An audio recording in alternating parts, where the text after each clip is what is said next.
All right, how's everybody doing today? Hotep, hey, this is Michael Imhotep, founder of the African History Network, host of the African History Network show. I'm a talk show host, researcher, lecturer, writer, and historian. So it is Saturday, July 31st, 2021, and we're live. So I wanted to come on for a few minutes and do a brief overview, do a brief preview of a new 10-week online course that I teach that deals with history from the end of the Civil War through the Civil Rights Movement and the beginning of the Black Power movement. And this is an exciting new 10-week online course where each class will go through and analyze an approximately 10-year period of history, beginning with 1865. And this is from the Civil War to the Civil Rights Movement and Black Power, 1865 to 1968. And it's important to understand the history that happened after the Civil War ended through the Reconstruction Era. And Reconstruction is a critical period of history in this country, 1865 to 1877.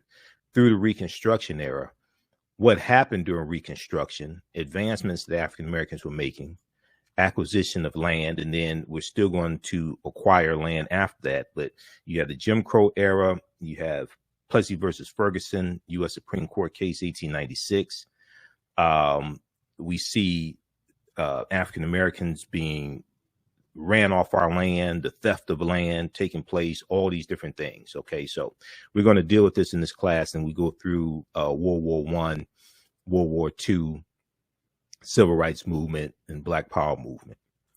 So I'm going to show you the PowerPoint presentation, and we'll post a link here. You can register for this course at our website, AfricanHistoryNetwork.com, AfricanHistoryNetwork.com. Right on the homepage, scroll down, you'll see the information here. From the Civil War to the Civil Rights Movement and Black Power. And this class meets on Saturdays, 3 p.m. to 5 p.m. Eastern Standard Time. Just click on register here. It takes you to the next page. You can enroll there. But I do a PowerPoint presentation in the class. We have book references, articles, video clips, etc. So I want to bring up the PowerPoint presentation here to look at some of this, do a brief overview of the information that we cover. So let me bring this up just a second. Everybody share this broadcast here, social media platforms, invite your friends to tune in. So when we look at the Reconstruction era, Reconstruction is 1865 to 1877. And what's important to understand is that the events, we're still feeling the repercussions of what happened after the Civil War ended. We're still feeling the repercussions of Special Field Order number 15, 40 Acres and a Mule being revoked. And the end of Reconstruction and the reversal, the suppression of African American voting rights. And we see this continue today. Okay, what's going on in Georgia, what's going on in Texas and Republican-dominated state legislatures. But so we talk about 40 Acres and a Mule, Special Field Order number 15, issued in January of 1865. We deal with Juneteenth, the assassination of Lincoln, the end of the Civil War, and the 13th Amendment ratified December 6, 1865. So for a 14-year period, the U.S. government took steps to try and integrate the nation's newly freed African-American population into society. And I'm going to post a link here also so you can register for this 10-week online course. We do the class live. All the sessions are recorded. You can go back and watch it over and over again. And the class is regularly $130. It's on sale $80. Between 1863 and 1877, the U.S. government undertook the task of integrating nearly 4 million formerly enslaved people, nearly 4 million formerly enslaved people into society. After the Civil War, bitterly divided the country over the issue of slavery. A white slave-holding South that had built its economy and culture on slave labor was now forced by its defeat in a war that claimed 620,000 lives to change its economic, political, and social relations with African Americans. And what we're going to see is, like, when you read the statements of secession from these slaveholding states that made up the Confederacy, the CSA, Confederate States of America, when you read their statements of secession and them saying why they were seceding from the Union, they talked about how slavery was essential to their way of life, and essential to the wealth that they built. All right. So we're going to see that the South is going to be largely destroyed. And this is a period of time when they're not just trying to reintegrate or integrate African Americans into the population and figure out what's going to happen with this population. But also they're trying to rebuild the South at the same time. Okay. They're trying to rebuild the South at the same time. So we deal with 40 Acres and a Mule, Special Field Order number 15, which is important to understand. And it's important to understand that this did not apply to all of the land in the South. There was 400,000 acres of coastal land, 400,000 acres of coastal land in South Carolina, Georgia, and Florida.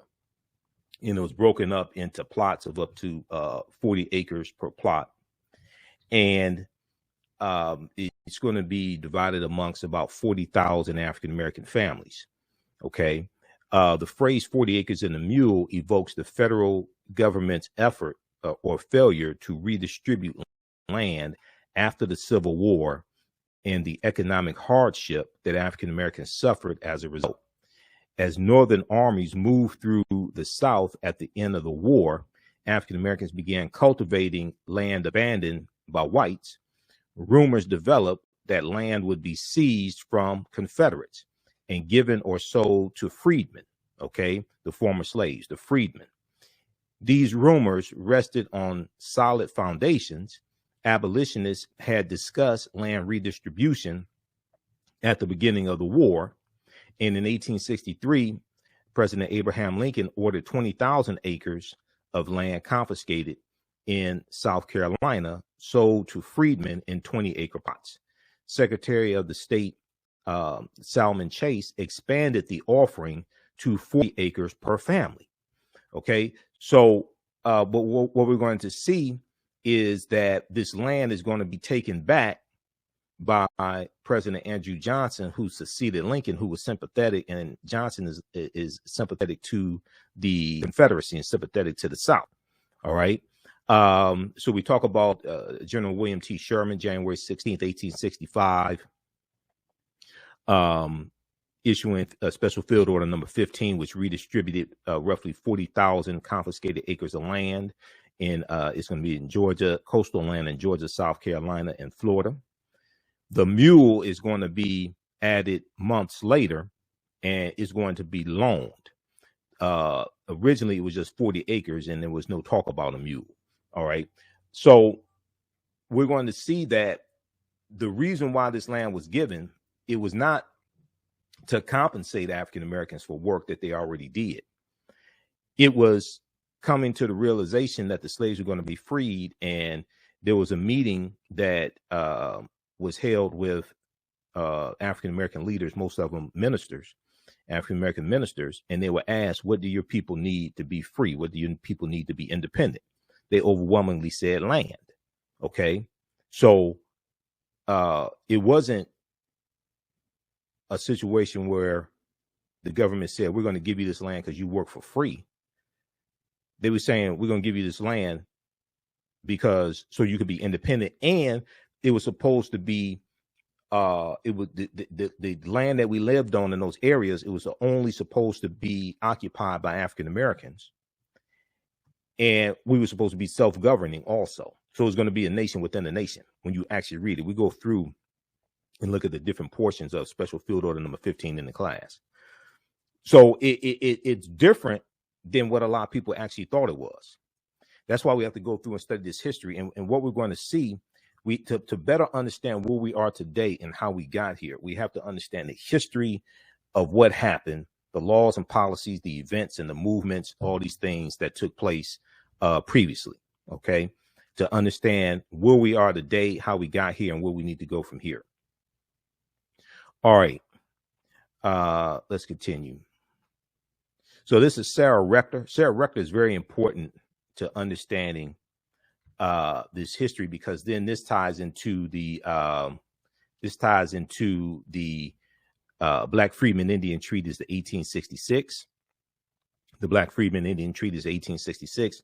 This ties into Oklahoma, and the Choctaw, Chickasaw, Creek, Cherokee, and Seminole Indians, who all owned African slaves.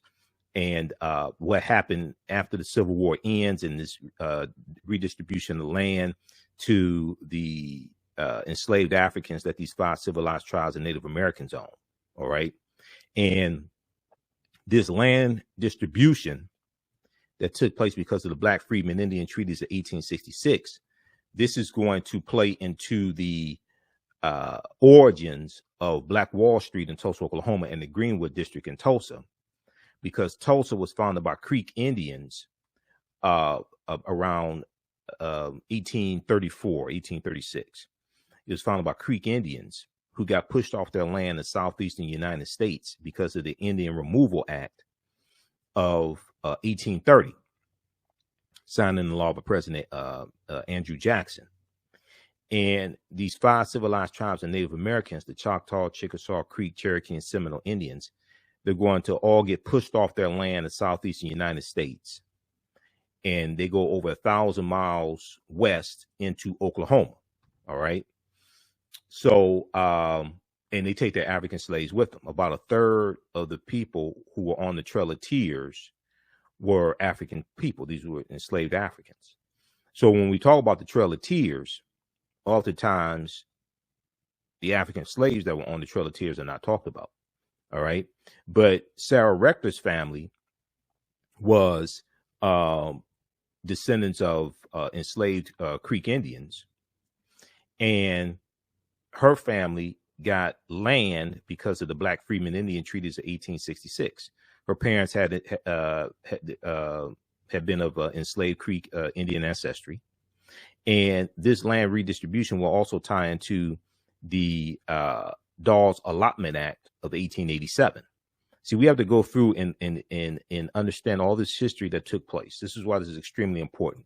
To understand what's taking place today, the attacks on critical race theory, the suppression of especially African American votes was taking place in 48 state legislatures. Okay, it was taking place in 48 state legislatures, and the 48 state legislatures pushing 389 voter restriction bills and all this stuff. To understand all this, okay, we see this suppression of the vote taking place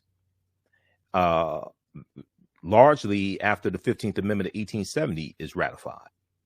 And then we're going to see it intensify with things like the Texas State Constitution of 1876, which has the purity of the ballot box clause in it.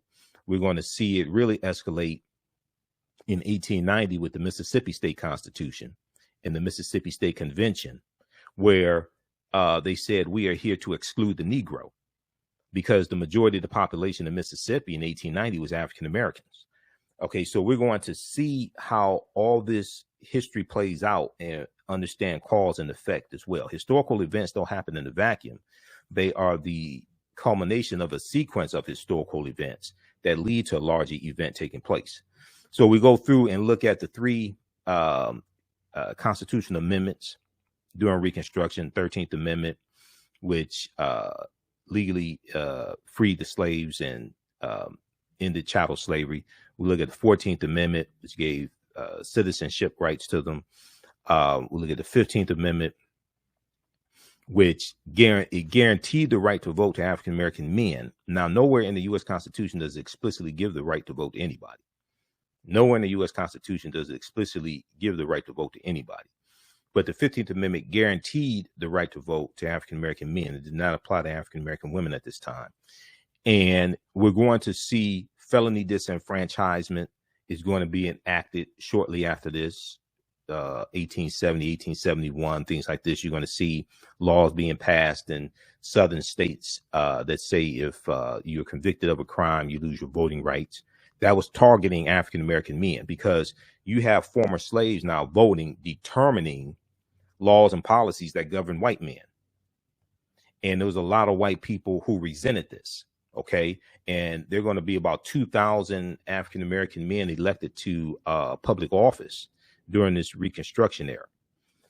Okay, so we look at that. Then we'll also look at things like the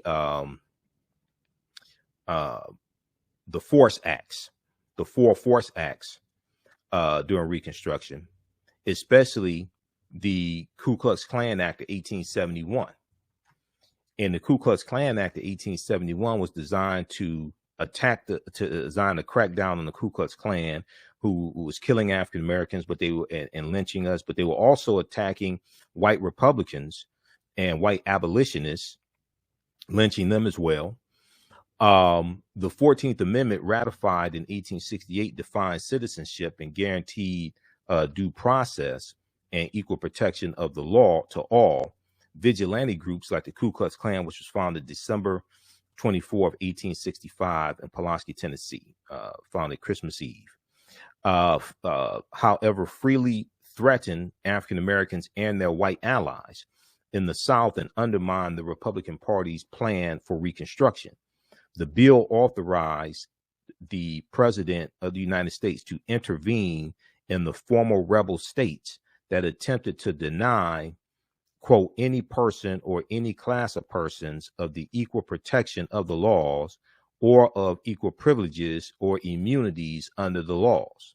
To take action against this newly defined federal crime, the president could suspend habeas corpus, deploy the U.S. military, or use, quote, other means as he may deem necessary, end quote.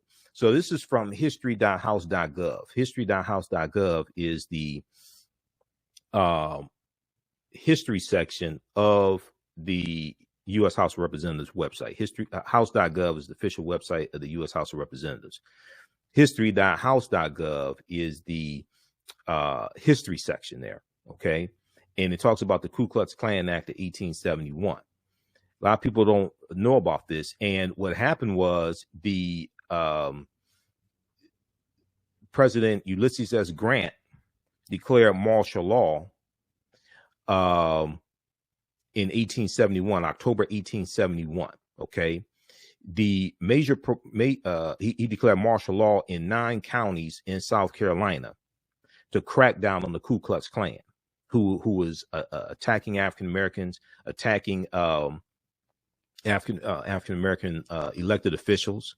In the state legislature in South Carolina during Reconstruction, the majority of the state legislature was made up of African American men in South Carolina. South Carolina is where the Civil War started. Okay, April 12, 1861. South Carolina was the first state to secede from the Union, December 20th, 1860. The major provisions of the Force Acts authorized federal authorities to enforce penalties upon anyone interfering with the registration, voting, office holding, or jury service of African Americans. All right. It provided for federal election supervisors and empowered the president to use military forces to make summary arrests under the Act of April 20th, 1871. And that's the third of the Force Acts. That's known as the Ku Klux Klan Act of 1871. Under this act, 9 South Carolina counties were placed under martial law in October 1871 by President Ulysses S. Grant. This act and earlier statutes resulted in more than 5,000 indictments of Klan members and white supremacists, things like this in South Carolina, and 1,250 convictions throughout the South. In subsequent Supreme Court decisions, various sections of the act were declared unconstitutional. That's in about 1883, U.S. Supreme Court struck down portions of the Ku Klux Klan Act of 1871, but it's still on the books, and there's portions of it on the books, and it's still being used today. We talk about the Mississippi State Convention of 1890, where Solomon Saladin Calhoun, who was the white judge, presided over the convention, said, "We are here to exclude the Negro," because they were trying to disenfranchise African Americans and suppress our vote in 1890 in Mississippi. Still trying to do it today. And what they're going to do is in 1890 they imposed literacy tests and poll taxes to suppress the African American vote in South Carolina and in Mississippi. And the majority of the population in Mississippi in 1890 was African American. Now, James Vardaman in 1890 served in the Mississippi State Legislature, and he was at the state convention there in Mississippi. He said, "There is no use to equivocate or lie about the matter." Okay, in Mississippi, we have in our Constitution legislated against the racial peculiarities of the Negro. When that device fails, we will resort to something else. Okay, so what they're doing is they are attacking the African American vote, because a lot of these white people resented former slaves being able to not just vote, but being elected to office and passing laws that benefited African Americans, and passing laws that white people had to abide by. The impact of the legislation was swift. By 1910, registered voters among African Americans dropped to 15% in Virginia and under 2% in both Alabama and Mississippi, because after that 1890 Mississippi State Constitution, then other Southern states started adopting similar state constitutions that had poll taxes and literacy tests and these obstacles to the 15th Amendment to reduce the number of African Americans voting and reduce the number of African Americans registered to vote. So we're going to see immediate negative impact from this. By 1910, registered voters among African Americans dropped to 15% in Virginia and under 2% in both Alabama and Mississippi, according to historian Donald G. Nyman in his book Promises to Keep: African Americans and the Constitutional Order, 1776 to present. Read this article here from history.com. History.com is the official website of the History Channel.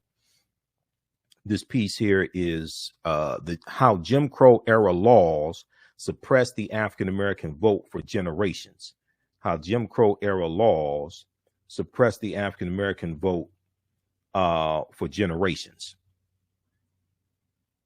How's everybody doing? Share this broadcast on your social media platforms. I'm doing a brief preview of a new 10-week online course that I teach called From the Civil War to the Civil Rights Movement and Black Power, 1865 to 1968. And this is a 10-week online course. We do the class live on Saturdays, 3 p.m. to 5 p.m. Eastern Standard Time. You can register for the course at our website, AfricanHistoryNetwork.com. When you scroll down the homepage, you'll see the information here for the course. We do the class live. All the sessions are recorded, so you can go, they're archived, so you can go back and watch them over and over again. You can join us in class live.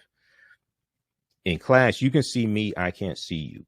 Okay, so it's not like Zoom, like a Zoom meeting where, you can see everybody in your office, things like this. So you can be in your pajamas, what have you. You don't have to get dressed up for class. Okay. We have a live text chat, so you can ask questions in class. But the class meets Saturdays, 3 p.m. to 5 p.m. Eastern Standard Time. Click right here, register here, and it takes you to the next page. Takes you to our Learn World page. And just click on enroll right here. And as soon as you register for the course, you can watch the archive content. You can watch the class we did last Saturday. And you'll be ready for our classes on Saturdays, 3 p.m. to 5 p.m. Eastern Standard Time. We also have some bonus archived content, classes 1, 2, and 3 of another 10-week online course that I teach. This class is Ancient Kemet, the Moors, and the Ma'afa, Understanding the Transatlantic Slave Trade, what they didn't teach you in school. And this particular 10-week online course deals with thousands of years of history. This one meets on Sundays, 2 p.m. to 4 p.m. Eastern Standard Time. And we take you through, we deal with ancient Africa, Kemet, Egypt, Nubia, Ethiopia, Ghana, Songhai, and Mali, great West African civilizations. We deal with the 800-year occupation of Europe by the Africans known as the Moors, and what leads up to the transatlantic slave trade place. Click here for register here for that one also. But you get in this new class, from the Civil War to the Civil Rights Movement and Black Power, you get archived content, classes 1, 2, and 3 of the Understanding the Transatlantic Slave Trade online class. All right, but you can register for both of those. Okay, how's everybody doing? Share this broadcast on your social media platforms. How you all like this type of information?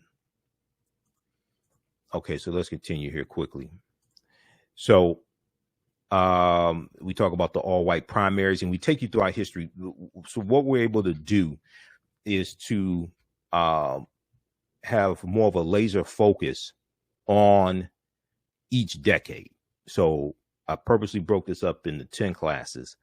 Each class will go through and analyze an approximately 10-year period of history to understand what happened. And we take you through the Great Migration and World War I, World War II, and understand cause and effect and how these laws and policies help shape where we are today, so we have a better understanding of where we need to go from here.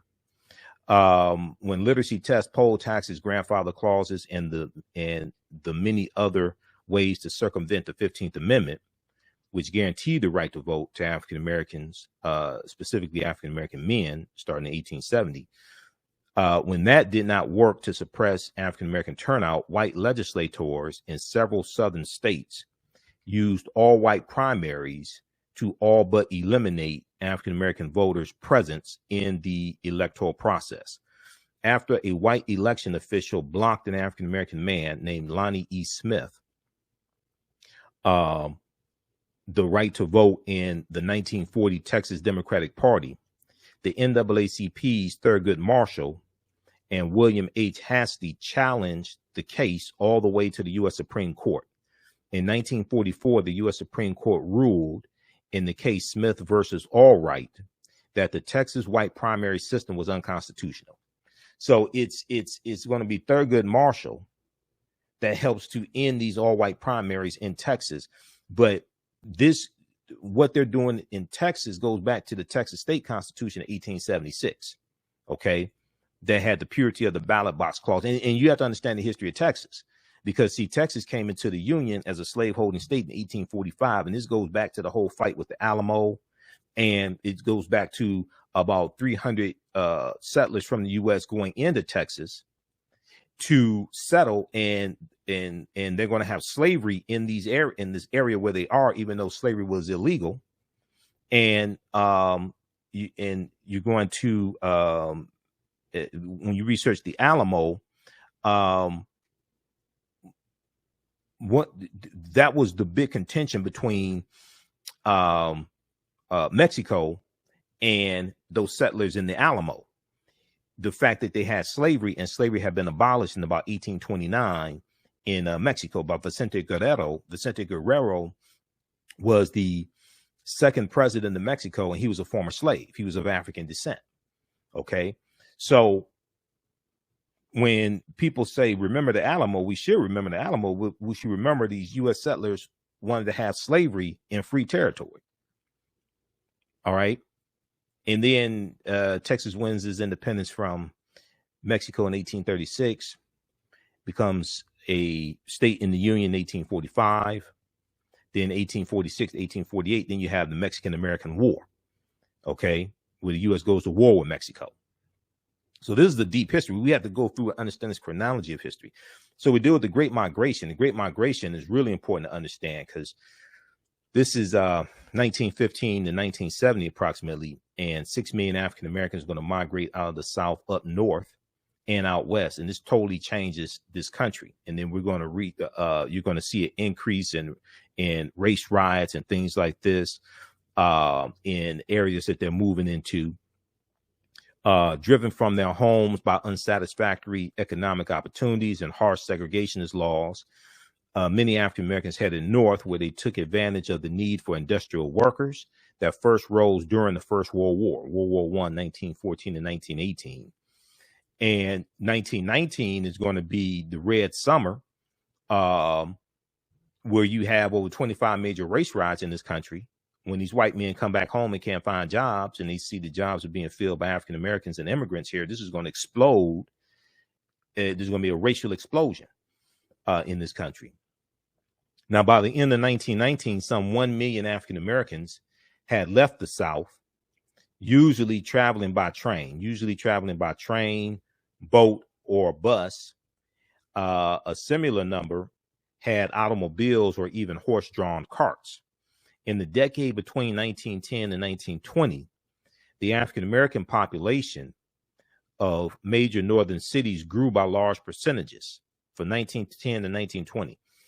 In New York, the African American population grew by 66%. In Chicago, but just in this short period of time, 1910 and 1920. In Chicago, it grew by 148%. In Philadelphia, it grew by 500%. And in Detroit, it grew by 611%. Okay. This is not talking about from 1915 to 1970. This is just looking at the decade between 1910 and 1920. During that period of time, we see these populations of African Americans drastically increase, and they're going to continue to increase, okay, through the 30s and the 40s and the 50s, etc. All right. Rising rents in segregated areas, plus a resurgence of Ku Klux Klan activity after 1915, and there's going to be a resurgence of the Ku Klux Klan in 1915 and afterwards, largely because of the movie The Birth of a Nation, which debuts February 8th, 1915. And the first 30 days that the movie's out, the movie's called The Klansman, because it was based upon a novel by a man named Reverend Thomas Dixon. And the name of the novel was called The Klansman. And this movie shows the Ku Klux Klan as being the heroes who save white America, and they put down a rebellion of former Union Negro soldiers. Okay, this is a critical movie. The movie is on YouTube. You can watch it. This movie, The Birth of a Nation, directed by D.W. Griffith, calls race riots in the streets of America. It calls race riots in the streets of America. But we had enough sense to protest against this movie. NAACP led protests against this movie because all of the negative stereotypical images of African Americans were depicted in this movie. And the movie takes place during slavery, the Civil War, and Reconstruction. The movie takes place in Piedmont, South Carolina. And it shows the slave owner, who's a doctor. It shows a slave owner, and he's being entertained by his slaves, and they're looked at the way it's depicted in the movie. The slaves are looked at as almost part of the family, and they show happy slaves. It's a propaganda piece. Because see, 1915 is a pivotal year in history. This is the 50th anniversary of the end of the Civil War, 50th anniversary of the 13th Amendment, 1865. And after the Civil War ended, and years after, the South was making the argument that the South wanted really slavery back, because they were making the argument that slavery was a system that benefited everybody. The good slave masters took care of the slaves, and this kept them in check. And one of the arguments the South was making also is that if you free the slaves, then you're going to have rampant crime. These black men are going to rape white women. These slaves are now going to be able to compete with white men for jobs, things like this. So this was a propaganda piece, and in the movie they depict black men trying to rape white women, and the overwhelming majority of the roles of African Americans in the movie, The Birth of a Nation, were white people in blackface. Okay, so you're going to see you have a man, Reverend William Joseph Simmons. The Reverend William Joseph Simmons sees the movie The Birth of a Nation, and he's going to rejuvenate the Ku Klux Klan. There's an article from the Washington Post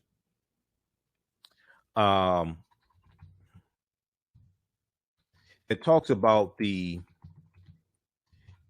second incarnation of the Ku Klux Klan, because the Klan had largely died out by 1915. It had largely died out. A lot of the early Klan members were dead. Klan starts, it started 50 years prior. Okay, if you look at this article here from the Washington Post, the preacher who used Christianity to revive the KKK. The preacher who used Christianity to revive the KKK, the Ku Klux Klan. And this is a picture here of the Reverend William Joseph Simmons. And this picture here, the caption says, let's look at this. William Joseph Simmons attends a congressional committee investigation of the Ku Klux Klan in 1921. Okay, this article is from April 10th, 2018 by Deneen L. Brown for the Washington Post. It was approaching midnight on October 16th, 1915, when Methodist preacher William Joseph Simmons and at least 15 other men climbed Stone Mountain in Georgia. Stone Mountain in Georgia. Now, Stone Mountain is the largest Confederate monument in this country. Stone Mountain. You all familiar with Stone Mountain in Georgia? On Stone Mountain, you have the carvings on this. It's a huge mountain in Georgia. I've climbed to the top of Stone Mountain. I've been to Stone Mountain. They have a trailway, a pathway that you can walk up, and people run up and down that pathway, like for exercise and things like that. And then there's a cable car that you can take to go up and down Stone Mountain. And they've turned Stone Mountain into an amusement park. There's an amusement park there at Stone Mountain. They have rides and all types of stuff like this. This is in Georgia. It blew my mind. I went to Stone Mountain in 2017 in Georgia. Okay. This is what's on the side of Stone Mountain, just so people understand the significance of going to the top of Stone Mountain. Okay. On the side of Stone Mountain, carved into it is this huge carving of General Robert E. Lee of Virginia, okay, who was a general in the Civil War. General Robert E. Lee, Thomas Stonewall Jackson, and Jefferson Davis of Mississippi. Jefferson Davis was all of them served in the Civil War. Jefferson Davis was the president of the Confederacy. These were all slave owners. These were all traitors to the Union. They all committed treason based upon Article 3, Section 3 of the U.S. Constitution. This is on the side of Stone Mountain now. This is in Georgia right now, okay? And this is the largest Confederate monument in the country. It's in Georgia. This article right here is from SmithsonianMag.com, Smithsonian Institute. What will happen to Stone Mountain, America's largest Confederate memorial? The Georgia landmark is a testament to the enduring legacy of white supremacy. This is there in Georgia right now. And then you look at the voter suppression, SB 202. that was signed into law by by Governor Brian Kemp, who stole the gubernatorial election from a black woman named Stacey Abrams. This article is from August 22nd, 2017. Okay. Now that was just a few days after the August in 2017. See, that's the same month that you had the Unite the Right rally in Charlottesville, Virginia, where you had the racial attack there, and you had the white activist Heather Heyer, who was killed, and dozens of other activists injured. Okay, this was that Unite the Right rally in Charlottesville, Virginia, and you had 12 white supremacist organizations that organized that event, and they were there, and they used the pretext of trying to save a Confederate statue of General Robert E. Lee. They used that as a pretext to organize there, to have that event. Okay. And that statue of Robert E. Lee was just taken down in July, okay, of 2021. That statue of Robert E. Lee, and also there was one of Thomas Stonewall Jackson. They just took those down in Charlottesville, Virginia. But this is Stone Mountain for people who don't know. Okay. And one of the things we deal with in the class is when these Confederate monuments were built and why. Because they weren't built right after slavery. They're largely going to be built between 1895 and 1915 and about 1954, 55 through 1970. And these were designed to terrorize African Americans and to try to remind us of a low position in society that many white people want us to have. And they were designed to be in opposition to the civil rights movement. But Reverend William Joseph Simmons and at least 15 other men, would be white men, climbed Stone Mountain in Georgia. They built an altar, set fire to a cross, took an oath of allegiance to the invisible empire, and announced the revival of the Ku Klux Klan. They had a revival meeting, a good old time religion. They had a revival meeting. Beneath a makeshift altar, glowing in the flickering flames of the burning cross, they laid a U.S. flag, a sword, and a Holy Bible. A U.S. flag, a sword, and a Holy Bible. Quote, the angels that have anxiously watched the Reformation from its beginnings, said the Reverend William Joseph Simmons, who declared himself Imperial Wizard, quote, must have hovered about Stone Mountain and shouted hosannas to the highest heavens, end quote.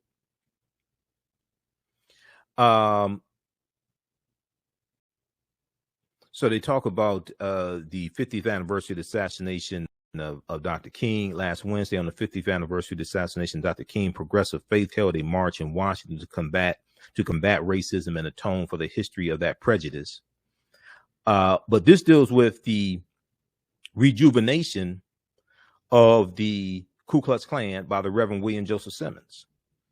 And he was inspired by the movie The Birth of a Nation. Restricting membership to white Christians, the Klan wore white robes to symbolize purity, burned crosses to signify the light of Christ, and picked selective scriptures from the Bible to preach white supremacy. The invisible empire's comeback was aided by Hollywood's first blockbuster, D.W. Griffith's The Birth of a Nation, which glamorized the Ku Klux Klan. It rejuvenated the Klan. By the early 1920s, the Klan boasted 5 million members across the country and had infiltrated thousands of churches with its hateful doctrines. Many ministers and Protestant denominations would openly declare their membership in the Klan, and creepy photos would capture Klan members in white hoods standing in churches and sitting in choir pews. In the 1922 article, the New York Times reported, quote, the Ku Klux Klan in the South and West is largely dominated by lame duck preachers who could not make it good in the ministry, end quote. So check out the rest of this article here. The preacher who used Christianity to revive the Ku Klux Klan. Okay, this is from the Washington Post. So this is why we take you throughout this history, because we have to understand what happened after slavery ended, and go through and study this. We deal with a timeline of history. Go through and study this chronology. Okay, and that helps us to better understand how we got to where we are today and what we need to do. What are the next steps? Understand these laws and policies that were put in place. Okay, understanding these laws and policies that were put in place that put us into this predicament. All right, so this is just a preview of a new 10-week online course that I teach. We do this on Saturdays, 3 p.m. to 5 p.m. Eastern Standard Time, from the Civil War to the Civil Rights Movement and Black Power, 1865 to 1968. Okay, we go through and look at this 10-year period. Each class we go through and analyze an approximately 10-year period of history. And we start with the Civil War and what led up to the Civil War taking place. And then we'll go through the Reconstruction Era, 1865 to 1877. To go through and analyze what happened. All right. So we do the classes live on Saturdays. All the sessions are recorded. So if you miss any of it, you can go back and watch it over and over again. Click on register here. Takes you to the next page. And just click on enroll on the next page on our Learn World page where our online school is. Click on enroll. As soon as you register, you can watch the class we just did last Saturday. And you'll be ready for Saturday's class, 3 p.m. to 5 p.m. Eastern Standard Time. There's also some bonus archived content that you'll get as well. You'll get classes 1 through 3 of the first online course that I teach, 10-week online course, Ancient Kemet, the Moors, and the Ma'afa, Understanding the Transatlantic Slave Trade, what they didn't teach you in school. And this 10-week online course deals with thousands of years of history and what leads up to the transatlantic slave trade taking place. And this class meets on Sundays, 2 p.m. to 4 p.m. Eastern Standard Time. You can click on register here. You can register for that online course also. All right. So how you all like this type of information?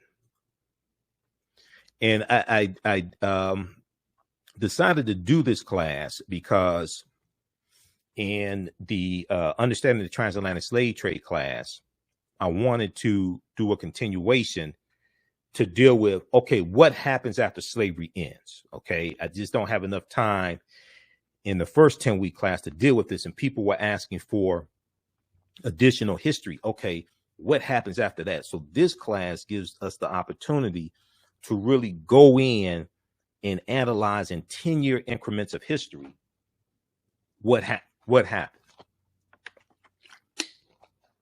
Okay, this gives us an opportunity to understand in 10-year increments what happened. Okay, so we posted the link here. You can register for this class now. All right. So we had the birth of a nation, and then we deal with protests that we had. We protested against the movie The Birth of a Nation because we understood it was detrimental to our existence. Charlotta Bass, who was the editor of the African-American newspaper, the California Eagle, is going to lead. She's a member of the NAACP. She's going to lead protests against the movie. William Monroe Trotter, who was the editor of the Boston Guardian newspaper, another African-American newspaper in Boston, he's going to lead protests against this movement. We're going to put out movies that are answers to the birth of a nation. And we're going to put out movies that depict African Americans in the image that we want shown of our people, as opposed to seeing our images through the filter of white supremacy. Okay, there are going to be 150 production companies that African Americans are going to have in the early 1900s. And we had about 150 production companies, some completely owned by African Americans, others partly owned by African Americans that produced our own movies. And Oscar Micheaux is the most prolific director, producer of that era. From 1918 to 1948, he directed or produced 44 movies.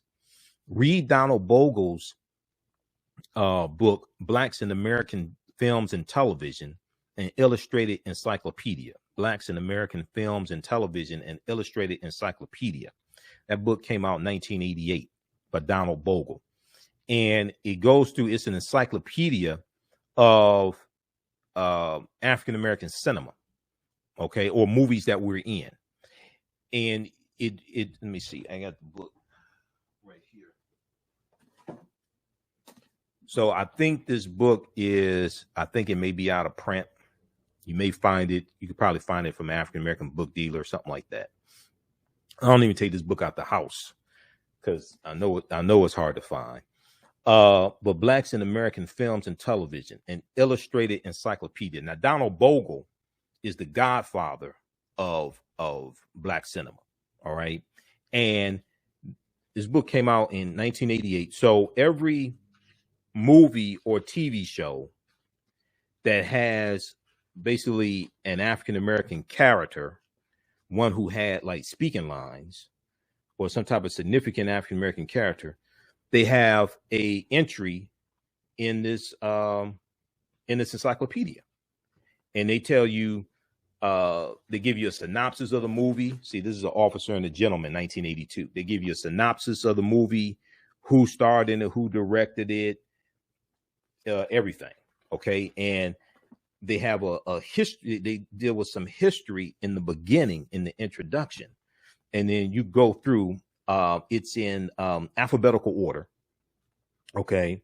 And you go through and you can study a lot of our history by looking at cinema and looking at TV shows, okay? This is from Car Wash. This is Daddy Rich, Richard Pryor in Car Wash. But it goes through and shows all these movies, okay? And TV shows as well. Cosby Show is in here. So it's a deep, it deals with entertainment, it deals with media, but it also deals with history as well. We see Beverly Hills Cop, Eddie Murphy. We see Red Fox, okay. We see Rochester, Whoopi Goldberg, Paul Winfield, Lena Horne, okay, the Horn, okay, Stormy Weather, the Horn.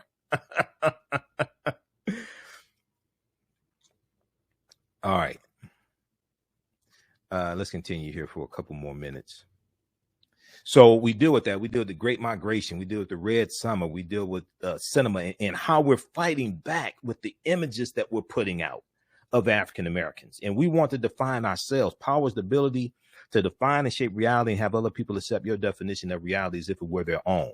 And we see these detrimental images of African Americans that are being projected. Okay, we see these detrimental images of African Americans that are being projected, and we understand that these images are detrimental to our existence.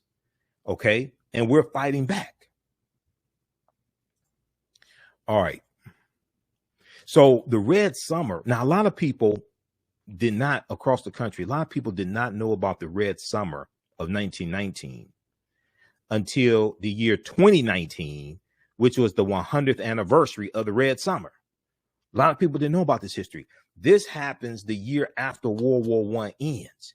And we go, and then, now this is also during the Great Pandemic of 1918, the Spanish flu pandemic of 1918. This is taking place as well. And this is 2 years before the Tulsa Race Massacre of June 1st, 1921. This is 4 years before, this is 1 year before the Ocoee Massacre in Florida, okay, of November of 1920 in Florida. That was around African Americans voting, okay, and it was an attack by the Ku Klux Klan. That's the Ocoee Massacre of Florida, because one thing we do in the class, we go through and look at these attacks on African Americans, these massacres, and why they happened. Okay. And usually when we look at these massacres, as we see with the race riots, there's going to be one of three things. It's going to be either over economic issues, African Americans getting hired and taking jobs away from white people is perceived. Is going to be over or it can be economic issues dealing with African American businesses being very prosperous and white people getting jealous. See, that happens in 1892, the Ma Store murders in Memphis, Tennessee, where Ida B. Wells' friends were killed because the People's Grocery Store owner Tom Moss was very prosperous and was taking away customers from the white grocery store across the street. Okay, and the white grocery store owner, he sends some off-duty deputy sheriffs to go ransack the store. Tom Moss is there with two of his friends. They fight back and shoot back, but they don't know the guys are deputy sheriffs, so they get arrested. And then one night they're taken out of the jail and they're executed. They're killed. Okay. So this causes African Americans to leave Memphis, Tennessee. This causes Ida B. Wells writes about this in her newspaper, and she said every Negro's house needs to have a Winchester in the home, and this causes Ida B. Wells to get involved in the anti-lynching movement. Okay, because of the Ma Store murders of 1892. But then, so it's three main reasons why we see these lynchings and massacres take place. It's either over politics, like the Opelousas Massacre of 1868 in Opelousas, Louisiana, or the Ocoee Massacre of 1920 in Florida. African Americans voting people in the office, and they're trying to suppress our political power. It's over economic issues, or it's over sex. White African American man being accused of raping a white woman, touching a white woman, looking at a white woman, dreaming about a white woman. But in a lot of these instances, the sex was consensual. This is something that Ida B. Wells starts investigating and finding out. A lot of times the sex was consensual between a white woman and African American man, and her husband found out, her brother found out, her daddy found out, and they go and get him and lynch him. This is what happened with Rosewood, 1923, Rosewood, Florida, January 1923. And this was a fictitious African American man that this white woman conjured up in her mind and said assaulted her, broke in her house and assaulted her. Okay. And there was a escapee from a chain gang nearby who's African American. And the white people automatically then translated her being beaten, just assaulted, to sexual assault. And they go destroying this town, killing African Americans, looking for this guy who escaped from the chain gang. But come to find out, this white woman lied, and it was not an African American man that beat her ass. It was a white man, because she was cheating on her husband, and her white lover beat her ass. And African Americans were killed because this white woman lied. And African Americans left Rosewood, left land that they own. And when you study the history of Rosewood, Florida, Rosewood was wiped off of the map. They removed Rosewood, the city of Rosewood, where African Americans lived, except for this one white family. And the white family, the white man owned the general store. The city of Rosewood was entirely removed from the map after this massacre. All right, so this is a deep, deep history. And the movie Rosewood, directed by the late John Singleton, deals with some of this history. Now, the movie is different, like the real history of Rosewood. Okay, and I've done an entire presentation on Rosewood. The movie is like really different. Like the character that Ving Rhames played, the character of Man, that's a fictitious character that he don't even exist. Okay, he was probably a composite character that was the embodiment of real life people who did different acts that, you know, some of the things that man did, but he doesn't even exist. Okay. All right. So we deal with the Red Summer 1919, and there were 25 major race riots in this country. One of them, one of the worst ones, was in Chicago race riot in 1919. This is a scene from the Chicago race riot because African-American World War I veterans are out in the streets with their guns, protecting their communities against the white supremacists. Sometimes they're putting on their World War I uniforms and they're out in the streets. And we learn how to fight and how to shoot, etc., and learn military strategy in World War I. And we're using those skills to protect our communities from these white supremacists who were coming in to attack us.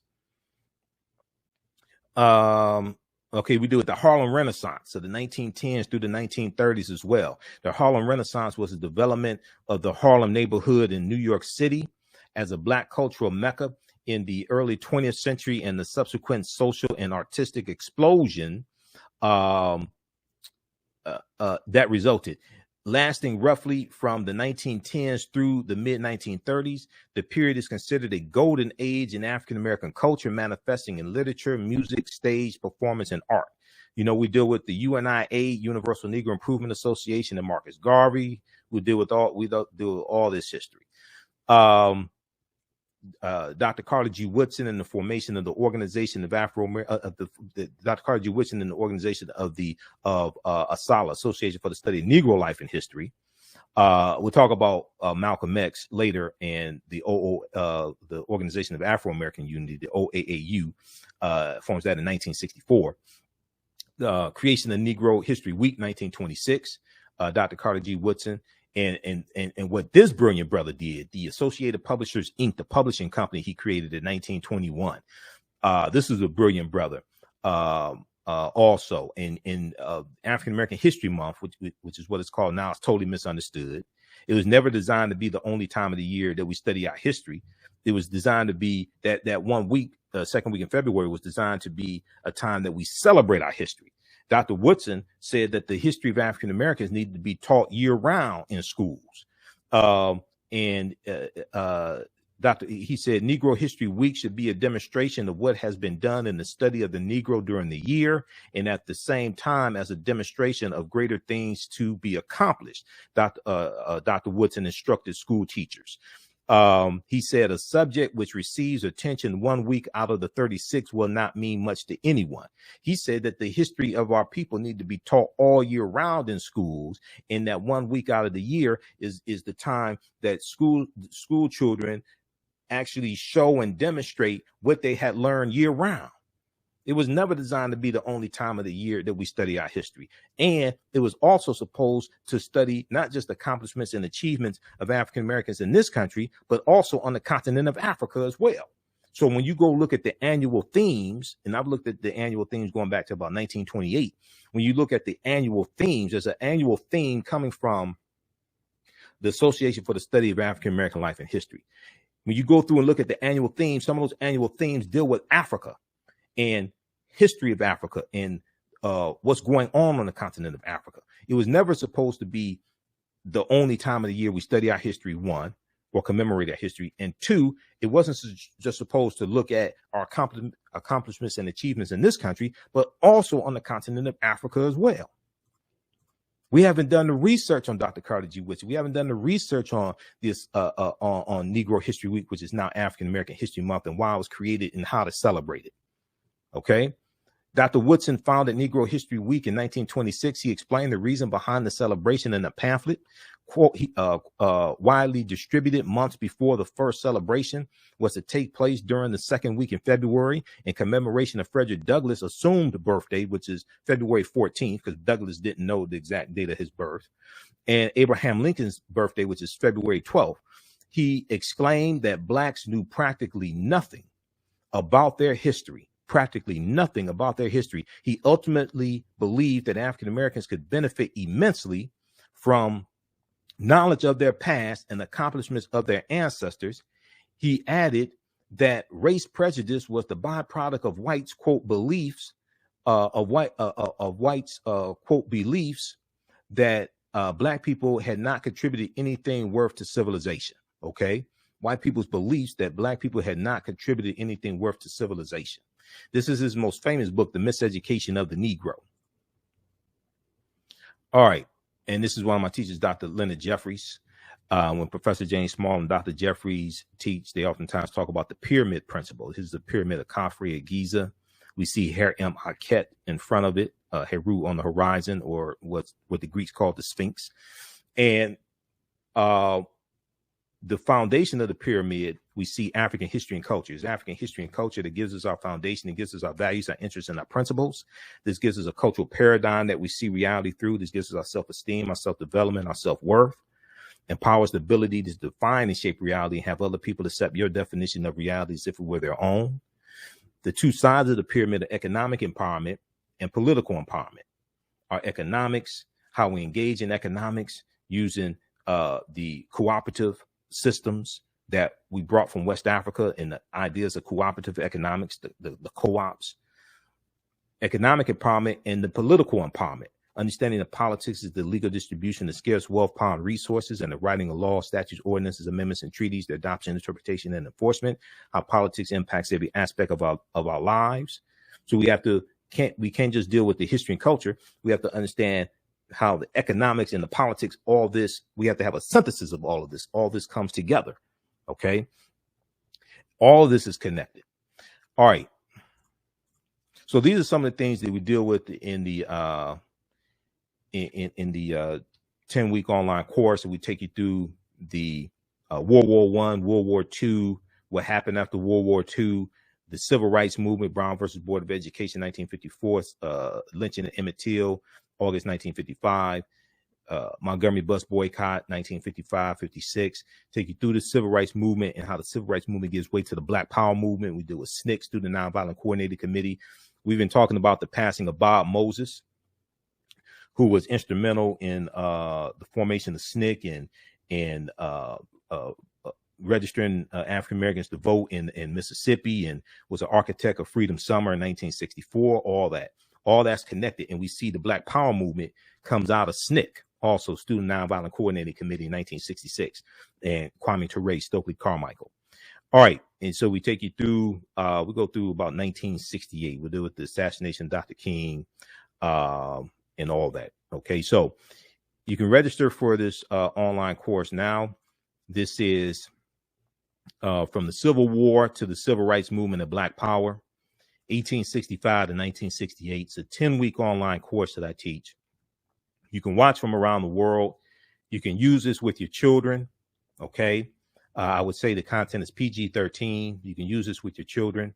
We do the class live. All the sessions are recorded. You can go back and watch it over and over again. You can watch it anytime. So if you can't be in class live, you can go back and watch it anytime. In the class, you can see me. I can't see you. So you don't have to worry about getting dressed up for class. You can be in pajamas or what have you. We do the classes Saturdays, 3 p.m. to 5 p.m. Eastern Standard Time. Click here on register here. And it takes you to the next page. On the next page, just click on enroll. And as soon as you register, you can start watching content. We have archive content. You can watch last Saturday's class. We have some bonus content from the other 10-week online course I teach, Ancient Kemet, the Moors, and the Ma'afa, Understanding the Transatlantic Slave Trade, what they didn't teach you in school. And I do a PowerPoint presentation. We have book references, articles, video clips. It's a fantastic class. You're going to learn a lot. This study here from the Southern Poverty Law Center is also very important. And we talk about this some in the class. Teaching Hard History, American Slavery, Teaching Hard History, American Slavery, which documents how the history of slavery is incorrectly taught in schools across the country. And it makes numerous recommendations to more correctly teach that history also. All right. Okay. So look, I just posted a link here. You can register for the class. We'll see you in class. Listen to my radio show Monday through Friday, 11 p.m. to midnight Eastern Standard Time, the African History Network show.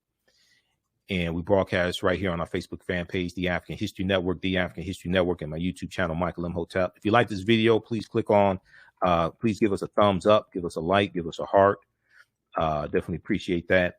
At our website, AfricanHistoryNetwork.com, it has information dealing with my radio show. I'm on 6 days a week. Okay. Monday through Friday, 11 p.m. to midnight. Sundays, 9 p.m. to 11 p.m. Eastern Standard Time on 9:10 a.m. the Superstation WFDF here in Detroit.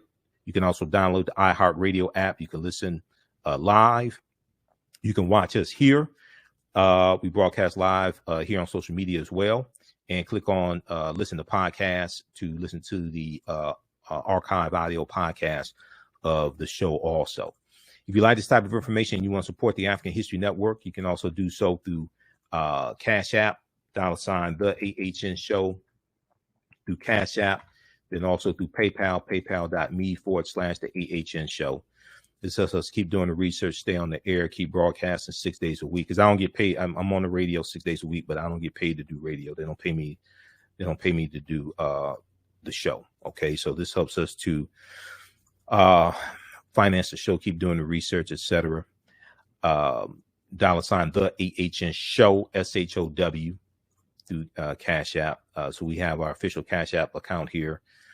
Cash App tag is $ the AHN show, SHOW, and it shows my name, Michael, and shows my picture. These other ones are fake African History Network Cash App accounts that some people set up. I don't know who it was. I've already reported them to Cash App. I'm trying to get them shut down.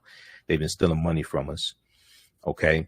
And then also through PayPal, paypal.me/the AHN show. And also, lastly, all of my DVD lectures and digital downloads are at our website, AfricanHistoryNetwork.com. So you can order those there. You can register for classes, and we have digital downloads of my lectures and DVD lectures there also at our website, AfricanHistoryNetwork.com, AfricanHistoryNetwork.com. Okay. All right. We have to get out of here. Remember, at the African History Network, we focus on educating, empowering, and inspiring people of African descent throughout the diaspora and around the world. Because right now it's correct wrong behavior. It's not over till we win. Wakanda forever. Hopefully you learned something from this broadcast. Hopefully enjoy this. Please share this broadcast. Tell your friends about it. And we'll see you in class. Right now it's correct wrong behavior. It's not over till we win. Wakanda forever.